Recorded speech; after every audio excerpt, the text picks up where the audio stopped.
practical, but I hope we can get a bit more down to earth today. So when we talked last week about the Eightfold Path, or a simplified version of the Eightfold Path, we talked about the three trainings, which is basically ethics, ethical lifestyle, meditation, maybe you say concentration, or calm, and then the third one, which is wisdom or insight.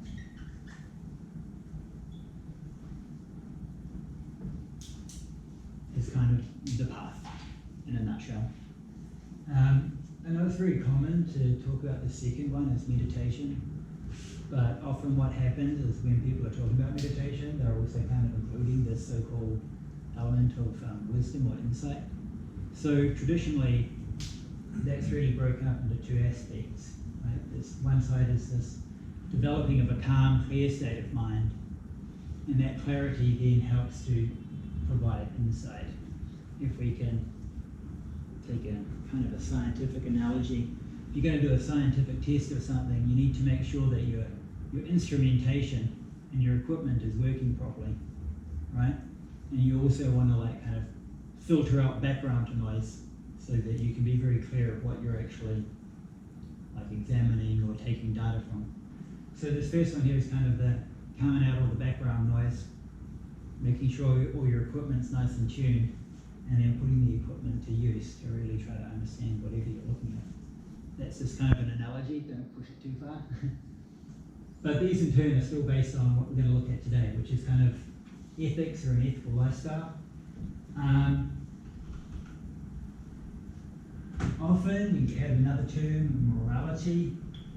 A lot of people hear the word morality, they kind of don't like it, maybe because of kind of a bit of like moralizing. The idea of morals is like somebody else's standards being forced upon us.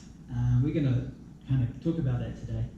But let's not put too fine a point on it and keep it fairly open of what we're going to be talking about as ethics and morality.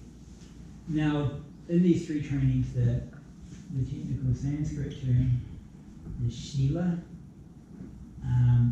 In Chinese, Jie. But again, in more traditional contexts, if you go to like a temple or a monastery or something, and you're going to have some talk about jie or something, it actually tends to be fairly narrow. These two often get rendered as precepts, and then these precepts in turn kind of become like literally like numbered rules. Precept number 1, precept number 2, precept number 3, 4, 5. It's 5 kind of standard ones for lay practitioners. But I really think if we're going to talk about this properly, that is like far too narrow. Just as kind of talking about like rules really doesn't cut it, because there's a huge amount of area whereby you might not be so-called breaking these rules, but nobody would call it ethical. And also to keep in mind that, you know, these aren't for their own sake. All this kind of stuff is in order to get us down to that calm and that insight, to try to understand things, try to understand the problem and be able to solve the problem. So we've got to keep that in mind as well. If we look at it in that sense, we can sort of say what we're meaning by ethics here is whatever we're doing externally in our external behavior in our external world that is conducive for the development of this meditative, insightful process. And if we think about it like that, it's actually really quite broad. And it's nowhere near as simple as like rule number 1, rule number 2, rule number 3. At the moment, the undergrad class that I'm teaching here is on Buddhist ethics. And one of the things I'm really hoping to kind of get the students to think about is it's not enough to just sort of say, oh, what's the rule? If I do this, does it break the rule? Or if I do this, does it not break the rule? And look at it kind of in this like legalistic sense, because a lot of people do that. It's very common. It's like, no, doesn't cut it, right? Doesn't cut it. It's just, it's not like that. Okay, so there's a couple of things we can look at there though. That's why I've put in like ethical lifestyle to kind of open it right up and make it really good. We can still definitely talk about these precepts, and I think we should. They're still really valuable guidelines. But another important thing to look at is also relationships, again in a very general sense. Basically our interactions with other people, because even these precepts are really all about guidelines for what is crossing the line with our interactions with other people, in fact, other living beings. So these two in particular, and then we can maybe open it out to an even broader kind of sense as well. Okay, so it's pretty broad stuff, but I think you really need to cover it like this to be able to have it tailor into the meditative part. Now, one important kind of distinction that I will make though is by ethical lifestyle compared to then the calm concentration and the wise insight. This first level, is going to be all external stuff.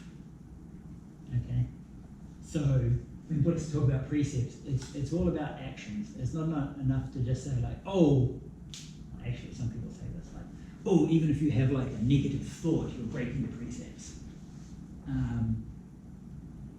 Like a negative thought or an unwholesome thought, as we've already covered, it's not a good thing. It's not healthy for us. It doesn't bring us happiness. But if we make like our guidelines for our lifestyle, like you can't even have a negative thought, I mean, we're all doomed basically because it's going to happen. And if we kind of set this like our ethical goal like so incredibly high, usually the result is just going to be this sense of like, it's too high. It's like the goal is just so ridiculously high. There's no way I'm going to do it. And if we do that, we kind of just like, I'm going to give up. Like a lot of things in life, you know, where we set like a goal or something is pretty important. You don't want to set your goal so easy that you're already doing it, because then it doesn't encourage us to kind of improve or work on something. But if we set it too high as well, we're at risk of being in a situation just like, you know, it's not going to happen.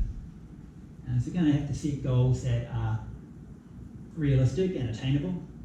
And then once we reach those, then we can set higher goals. Right? And that's also another important part of particularly the study of precepts as well. Okay, so let's jump on into this first one. Okay, so precepts, sila, or jia. Before we go into details, I just want to. This is just because sometimes in more of a Mahayana, Vajrayana circles, people talk about, say, the word bodhicitta, yeah, like compassion or something like that. Is it kind of equivalent? Do you think of this, or kind of a different thing? It's definitely related. We're going to have, again, so like our whole course here, like 8 classes. So the last class, we're going to be totally focused on the Bodhisattva path. Okay. And then, say, bodhicitta, this aspiration to basically to become a Buddha in the sense of this, the best you can possibly be for the sake of others. And that kind of aspiration itself provides a really important guideline then for all these here, right? Yeah. That becomes then like the prime motivation and driving force for those actions. But I don't want to cover it at this point now. Okay. I know in, you know, say Tibetan, or let's just say Central Asian Himalayan traditions and East Asian Buddhism, it's all Mahayana Buddhism. It's all Mahayana Buddhism. But bit of history. Okay, so when this develops in India, at the start of Mahayana Buddhism, it's really not one of those it's for everyone type of thing. There's this real kind of clear acknowledgement that, you know, even aspiring to liberate yourself from cyclic rebirth is already a pretty hardcore goal. And then to kind of want to take up this bodhisattva path, seriously, it's not for everyone. And even those that want to do it, the amount of people that can actually do it, you know, it's like 1 grain of sand in a whole giant beach is going to actually make it. Because those goals they're like, if you really try to get your head around them, they're like, that's just absolutely nuts. That's just absolutely crazy what I'm trying to do on the Bodhisattva path. what's happened in the traditions whereby Mahayana Buddhism has become the standard thing. So it's kind of like, okay, you want to be Buddhist, you have to have this ridiculously high goal. And so then it gets kind of reinterpreted in so many ways that it kind of just like you have to tone it down. I really don't think that's the best starting point. And particularly for what we're trying to do in this little course here is like an open introduction point. I'm not trying to argue for it here. It's more like that because I come from that sort of background. Yeah, sure. I come from that sort of background too, very much so. But because of that, I can see it's not the point where I want to start. Yes. By any means, but we get there. Yeah. We definitely get there. Yeah. Okay. So precept. Now, while this, like in English, kind of Buddhist terminology, the word precepts is really very common. There's like another, like one of the original terms for it, like sikshapada, which is like kind of means like a training precept or a base for training, a thing that you need to train in. And I think this is a really important concept, a training. And I'd just like to talk about some of the implications of that. Again, often when precepts are presented, it's like, they're often phrased not in so much in Buddhist scriptures, but just in the modern way, it's do not kill, do not steal, for example. And that kind of phrasing itself, just think of the very wording of that. It's like a command or an order, right? Don't do that. Don't do that. I think those of us and that's pretty much all of us here, that come from Western cultures, even if you haven't been raised a Christian, you know the Ten Commandments, right? And the very phrasings of those things. It's an outside force telling you what you can't do, right? I'm not much of a biblical scholar, but I actually believe that like the Ten Commandments actually weren't originally for everyone. They were for maybe the Israelites or something like that, and there was a whole other set of rules for the non-Jewish people. That kind of got forgotten on the way. But the point is, it's sort of like an external rule given on this whole like tribe or community of people. No question of like, do you want these rules? No, you're in it. It's like that. And that's a lot like how laws work. I mean, from a Buddhist point of view, you can always say, oh, well, if you're born in Canada, it's actually due to your karma. So in a sense, you didn't choose to be there. It's your actions that got you born there. But you don't think that, right? It's like, I just happened to be here, and now I have to follow the rules of this country. Even if I don't want to, I have to. Because if I don't, they're still going to hit me with it. It's an externally applied system, right? And also the consequences of not following it are something that's going to be applied on me externally. This is different, and I can't overemphasize this point, right? Buddhism says like the laws of karma and these workings of karma happen irrespective of whether you buy into it or not, right? That's just how it works. But these are things that are trainings that are voluntary. You voluntarily buy into them or not. So the wording of these, so like the first precept against taking life, in Pali, panati panna viramani sakapadam samadhyami, which means I vow to undertake the training precept to refrain from taking life. That's something, I vow to undertake this, right? I'm going to do this. I'm going to train myself to do this, basically. I'm going to train myself to not take life. So the first thing is, it's voluntary.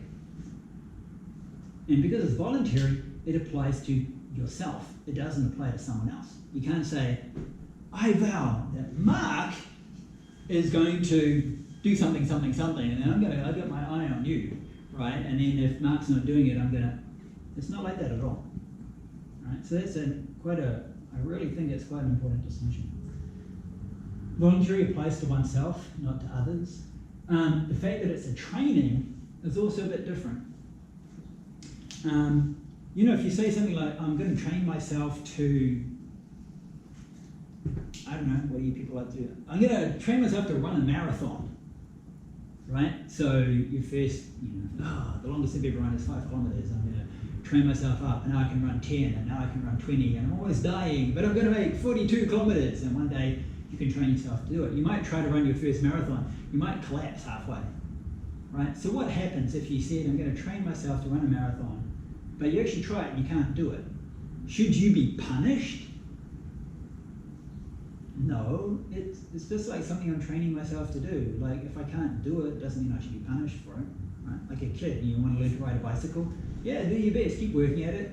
You might be able to do it one day, the next day you might fail at it, because it's a skill and it's an ability.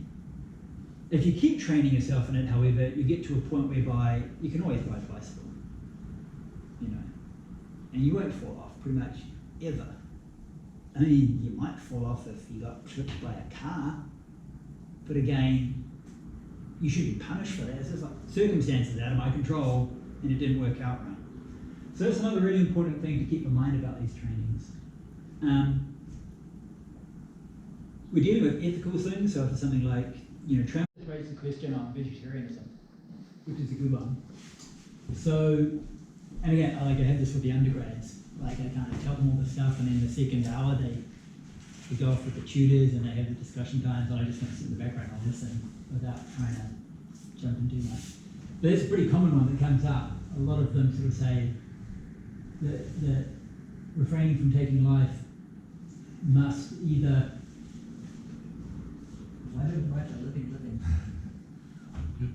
living being that... It was understandable. You all saw that and didn't tell me. That refraining from taking life must either imply or even necessitate vegetarianism. But let's just take it quite literally from the definition. So, if you are eating a ham sandwich, is a ham sandwich a living being or contain a living being? No. Do you perceive a ham sandwich to be a living being? No. Do you have the intention to kill your ham sandwich? Perhaps figuratively. You have some method, you put it in your mouth and you eat it. And did the sandwich die as a result? Well, it wasn't living in the first place. So just, basically eating meat itself is not taking life. Okay, of course, like I said, things are not just such, oh yeah, no precept broken, everything's like fine. There's very much the bigger picture. Now, when it comes to, say, the details of being vegetarian or not, now even in the Buddha's own time, there were some other religious traditions, such as the Jainas, that very much promoted vegetarianism, and still, to the present, pretty strict vegetarians. But when it came to monastics, in the Buddha's time, they begged for food. So you just take your bowl and you go and you beg. Now, they could take meat, but there was kind of like a little criteria. So long as that meat wasn't specifically killed or slaughtered for them, or they didn't even think like perhaps it was, or that they'd either seen it or even heard it being slaughtered on their behalf. So from that you can already kind of see the connection, like no, eating the meat itself is not killing, but eating of the meat does require somebody to kill it. There are exceptions, of course. Can anyone think of any exceptions? Be creative. Exceptions for what? For when you're eating meat, but it hasn't been killed to be eaten. I mean, it's the only way to survive. No, that would still be killed. Roadkill. You're in Siberia one day, and you dig up a 10,000-year-old woolly mammoth. You could eat that. It hasn't been killed on your behalf. It died for some reason 10,000 years ago, and it's been in the freezer for 10,000 years. So roadkill, or what they call carrion, a lion kills an antelope. You could eat that because you haven't, anyway. Of course, most of them, it's okay. I won't be eating any roadkill. Thank you very much. It's one of the few exceptions, though. Are there some famous Buddhist teachers that just drive around picking up roadkill? Um, Really Interesting brings that question. Not that I know of, and definitely not me, not that I'm a famous teacher. So there was kind of that reading, but what's often happened then? Now, what did happen though in early and then later Mahayana Buddhism was that under, again, as Mika's pointed out, sadhya bodhicitta, so you're practicing not just for your own liberation, but for the liberation of everyone else. So if you're acting in a way that even causes harm to any other being, kind of goes against that principle. So many Mahayana, well, a number, not that many, a number of Mahayana scriptures talk about being vegetarian in a few different ways. So that became kind of a very much a strong idea there. And then also in the Mahayana precepts, there is also a precept against eating meat. So in China, back in the 5th century, there was an emperor who was like a really, really hardcore supporter of Buddhism, and he basically made a decree, okay, all the monastics have to follow that precept. Before that, most of the nuns were vegetarian and some of the monks, and after that, they all had to be, and that's continued up until the present. That kind of concept spread then to Korea and Japan. The Vietnamese monastics still aren't. Japan has given that up kind of a while ago. But that's for the monastics. And so in Chinese Buddhism, pretty hardcore lay devotees will be vegetarian, but not necessarily. Now it's worth pointing out though what happened in Himalayan Buddhism, so particularly in Tibet and Mongolia. They've got the same scriptures, but really it's just kind of a practical thing. Like those cultures do not have vegetables. It's hard to grow vegetables in like permafrost, right? It just doesn't grow. And some of the Tibetans I know even have an attitude like vegetables are like unhealthy for you almost. Like, ooh, why would you eat those things? That's kind of, you must be sick or something. It's kind of weird. That's just kind of a cultural thing due to where they live. So again, they would have the tradition, so long as it wasn't killed or slaughtered for them. But what's happened in many of the southern traditions, where they don't have the Bodhisattva precepts, is you actually kind of have a bit of a situation whereby, let's say in Thailand, a lot of the butchers aren't Buddhist. They are Muslim. No problem for their own ethical standards there. So the Buddhists kind of then don't have to do the butchering, but they still get it from other people. I guess everyone's kind of happy, but you can always ask questions like, is it really an ideal situation? There are lots of questions like that come up. So in short, like this doesn't necessitate vegetarianism, but if one wants to take it like in a broader sense, then you could argue, well, that still implicates someone in that. At the time, would plants not have been considered life? No, they weren't. Well, not in the sense of like samsaric life, where you go through like reincarnation. Oh, they're not in the yeah, they're not. Oh. In Buddhism, at least. Hindu traditions for a while have considered plant, like they say you could be reborn as a tree, for example. And the Jains, again, so some of the other non-Buddhist but also non-Hindu traditions, they also were like even damaging plants wasn't considered good. Now the Buddhists kind of had one where it was like, for the monastics. So you can't, like just apply it to all Buddhists in general. So like monastics can't go in and just like start cutting down trees or plants or that. But the reasoning is that because the like trees and stuff have like tree spirits in them. So it's not that what does that mean? Is it like the tree itself it's okay, but then these tree spirits live in the tree and then you're offending them? So there's kind of a bit of a connection there. You're still very much idea you don't just want to go and hack down the forests. No, that's not a good thing. What would loosely be some kind of definition of life from that period of time? Well, that's what they talk about, like the 5 or 6 forms of life in samsaric existence. So you go from the gods of all various strata, humans, and then below humans you have like animals, which is pretty much what we consider animals now. but maybe concepts like about, like we're talking about like tiny little bacteria and stuff. I don't think they've got the same understanding that we like, the scientific understanding. But then you also have what I call like I've called hungry ghosts, or kind of like spirits, and then like hell beings. Hell beings are kind of like in a whole other like place in a sense, a whole other like spatial.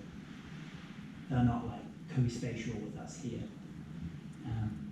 Yeah, and they tended to, all of those, apart from maybe the animals, tend to be kind of anthropomorphized in the understanding of them. So that's kind of the two compared to contemporary understandings, they don't quite match up very easily or very well. But plants, we're not in that. What about insects then, for that matter? Yeah, insects are still considered animals, sure. Okay. Yeah. So So like farming, Buddhists and Jainas kind of discourage farming, because even farming, putting a plow into the earth, disturbing insects and worms and other things like that. large criteria was if it moves, it's alive. It doesn't move like plants, then we don't take notice. Wasn't Why- it period like the emotion, the mind, the senses? Yeah, there's a couple of terms. So, and actually this precept here, Panatipana, it actually refers to breathing things, breathers. But then you might think, oh, are fish breathers? Oh, they kind of are, but a bit different from us. So breathing things. And another one, some other systems had they still kind of like rank them due to their, you could almost say like due to their mental complexity or sophistication. So like harming a creature like a human that's got 6 senses, right? 5 eyes, ears, nose, tongue, body, mind, and a mind. 6 senses, very complex living creatures, is worse than say other types of creature that have maybe only like 2 or 3 senses. So maybe a worm, I don't know, a worm probably has some kind of like physical contact, they might have some kind of like smell, taste thing going on. They're kind of like a lower class, so they're considered like not as bad. A lot of time is spent kind of like ranking. If you kill this compared to if you kill that, which one's worse, and kind of these general guidelines, but it's hard to like come up with it. You can't like crunch it through a computer like, oh, you're ranked a 28.7 on the don't kill me scale, right? No. Plus all the part of the reason being that like, for example, to kill an elephant. Compared to kill a cockroach, kill a cockroach, splat. It might have taken you literally half a second of a kind of a general aversion. You won't be able to do that to an elephant. You're going to have some kind of sustained intention to damage and harm that elephant for quite a long time. And that's going to create a lot of much stronger like negative karma in your mind. Yeah. So again, all really sophisticated, very nuanced different criteria for looking at all those kinds of things. So the Buddhist gets a lot of ants in their house. What's the method? Yeah, these are like big, just like standard questions. We're in a monastery, particularly in Taiwan, lots of mosquitoes. What are you going to do about that? Some people will just not do anything. Well, the first thing I say, for ants and a lot of bugs, why are they there? It's always the first question. They're always there for something. Usually for food, right? It's very thorough. Yeah, be very, very clean. The cleaner you are, you're far less likely to have bugs. I can give you a reverse example. When I was in the good old seminary in South Africa, we did, so at the seminary, just with us novices, we did our own cooking in the kitchen, and we had a kitchen, which wasn't perhaps as clean as we could have kept it, but we also had a huge amount of, there were a large number of dogs, a lot of devotees. This was when Taiwan's gone through apartheid to non-apartheid, and a lot of these Taiwanese and Chinese business people that had set up companies there, and then security in the whole country was like a big mess. A lot of them were wanting to leave. And they had all these big guard dogs at home, and they didn't know what to do with them. So they would give the guard dog to the temple, and then the temple would give the guard dog to the seminary. So we had like this huge, like giant wolf pack in the seminary, and that was the most dreaded job in the morning, was to not just feed them, but to clean up all the poop. Okay, I am getting to the story. And we had these giant like trash bins full of dog food, like dried dog food, but they were plastic. But rats used to, rats would just like totally eat through the plastic. And there's literally 100 kilos of dog food. That, I don't know how many hundreds of rats that the rats probably ate as much as the dogs. And so like, what are we going to do in this situation, right? It was a real mess. We tried all sorts of things. We tried those sound, like those like high frequency sound things. It kind of worked a little bit, but not much. But really, I think it just came down to that. There was food there and they were hungry. Get a bunch of cats and let nature take its Yeah, place. well, you kind of could argue that, but then maybe you just like, You're you're just shipping off the bad karma to the cats or something. But to be honest, some of those rats are pretty scary. Get even one pretty badass cat, or like a big family of badass cats for those rats. But yeah, these are serious questions. So again, you kind of see that, to take one of these precepts and hold it really purely, this is why you have like this monastic lifestyle. What was the deal? Because their lifestyle, they didn't need it. They didn't store food, for example. You just would go and beg for your food, get your food, you eat your food, you wash the bowl. There's absolutely nothing that's going to attract bugs. You live in a little shack. And there's lots of stories about monastics living in caves or whatever with snakes and all sorts of things like that. So long as you don't harm them, you're probably going to be okay. But you do need to be pretty brave in the face of that kind of thing. Whereas to kind of maintain like a regular like house, if you've got like small children in the house, you don't want snakes around. If you're just by yourself, okay, just keep an eye on it. If you're really brave. So, so this is why it was considered that lay life is like, these are ideals, but to